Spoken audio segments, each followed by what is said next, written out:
नागपूर महानगरपालिकेच्या वतीने आज सोमनाथ स्वाभिमान पर्व या विशेष कार्यक्रमाचे आयोजन करण्यात आले। नागपूरच्या महाल परिसरातील कल्याणेश्वर मंदिर येथे हा धार्मिक आणि सांस्कृतिक कार्यक्रम पार पडला।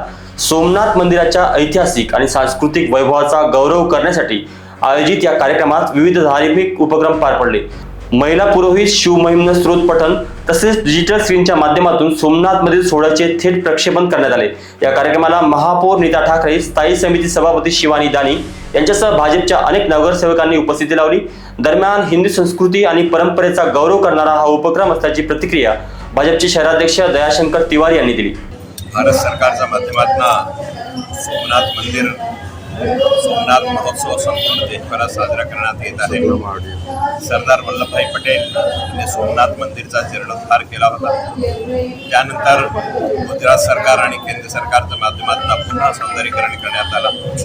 सोमनाथ महोत्सव म्हणून संपूर्ण देशभरात साजरा करण्यात आहे। त्याच्यात एक पायल म्हणून नागपूरमध्ये हा कल्याणेश्वर जुना मंदिर आहे। इथे तो सोमनाथ उत्सव, इथे जे सोमनाथ उत्सव होता ते लाईव्ह दाखवण्याचा इथे प्रयत्न आहे। सोबतच नागपूर शहराच्या दृष्टीने या कल्याणेश्वर शिव मंदिरमध्ये शिवमहिम्न स्तोत्र याच्या माध्यमातून आम्ही भगवान शंकराचा अभिषेक करत आहोत।